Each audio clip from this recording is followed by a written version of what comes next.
قد عظمت فللأمجاد بانيها আসসালামু আলাইকুম দর্শক, ইসলামিক প্রেরণা চ্যানেলে আপনাদের সবাইকে জানাই শুভেচ্ছা।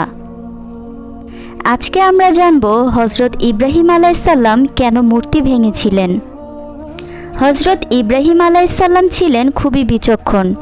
আল্লাহ তাআলা ইব্রাহিম আলাইহিসসালামকে ছোটবেলা থেকেই জ্ঞান সম্পন্ন করে দিয়েছেন।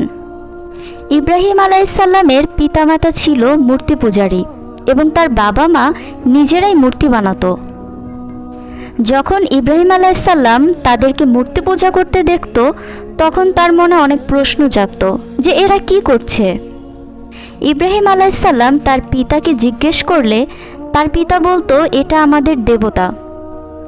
এই কথা শুনে ইব্রাহিম আলাইহিসসালাম কিছুতেই মানতে পারত না যে এই মূর্তিগুলো সৃষ্টিকর্তা হয় কি করে, যাদেরকে মানুষ নিজেরাই সৃষ্টি করেছে। এরা কাউকে উপকারও করতে পারছে না, আবার ক্ষতিও করতে পারছে না, এরা সৃষ্টিকর্তা হয় কি করে। একদিন ইব্রাহিম আলাইহিসসালামের পিতা তাকে বলে, আমাদের ধর্মে একটি অনুষ্ঠান হয়, তুমি চলো, তুমি অনেক আনন্দ করতে পারবে। এরপর ইব্রাহিম আলাইহিসসালাম সবার সাথে যাওয়ার জন্য বের হয়। কিছু দূর যেই সে বলল তার পায়ে ব্যথা করছে, সে আর যাবে না। এই কথা বলে সে বাড়ি ফিরে আসেন এবং বাড়ি এসে সব মূর্তিগুলোকে ভেঙে ফেলেন। শুধুমাত্র বড় যে মূর্তিটা আছে সেই মূর্তিটাকে ভাঙেনি। ওই মূর্তিটির কাঁধে একটি কুড়াল ঝুলিয়ে রাখে। মূর্তি পূজারকরা তাদের প্রধান মূর্তির কাছে ফিরে আসে।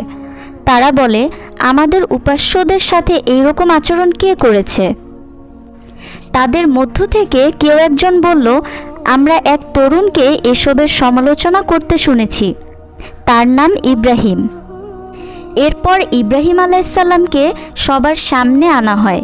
সবাই তাকে বলে, হে ইব্রাহিম, তুমি কি আমাদের উপাস্যদের সাথে এমন আচরণ করেছো? ইব্রাহিম আলাইহিসসালাম তাদেরকে বলেন, তাদের প্রধান যে আছে সেই কাজ করেছে। অর্থাৎ প্রধান যে মূর্তি আছে সে মূর্তির কথা বলেছে। যার কাঁধে কুড়াল তাকেই জিজ্ঞাসা করুন, যদি তারা কথা বলতে পারে। আসলে মূর্তি ভাঙার পেছনে রহস্য হলো, ইব্রাহিম আলাইহিসসালাম আমাদের আসল স্রষ্টার পরিচয় সবার সামনে তুলে ধরতে চেয়েছেন। সবার সামনে এই সত্যটিকেই তুলে ধরতে চেয়েছেন যে এসব জড় পদার্থ কারো উপাস্য হওয়ার উপযুক্ত নয়। এরা কারো উপকারও করতে পারে না, আবার কারো অপকারও করতে পারে না। তারা তাদের নিজেদেরও রক্ষা করতে পারে না, কিছু দেখতে ও শুনতেও পায় না। এরপর সবাই ইব্রাহিম আলাইহিসসালামকে রেখে চলে গেল। এরপর ইব্রাহিম আলাইহিসসালাম গোপনে তাদের মূর্তিগুলোর কাছে গিয়ে বলে, তোমরা খাবার গ্রহণ করছো না কেন? তোমাদের কি হয়েছে যে তোমরা কথা বলো না? এটা বলে সজোরে মূর্তিগুলোর ওপর আঘাত করল।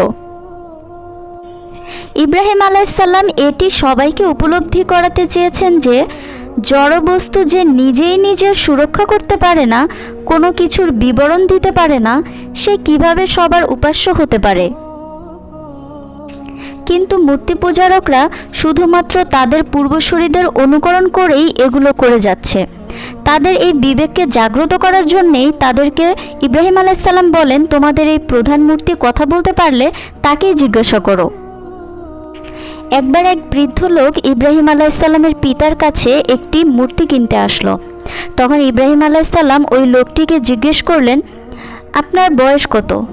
তখন লোকটি বলল, 90 বছর।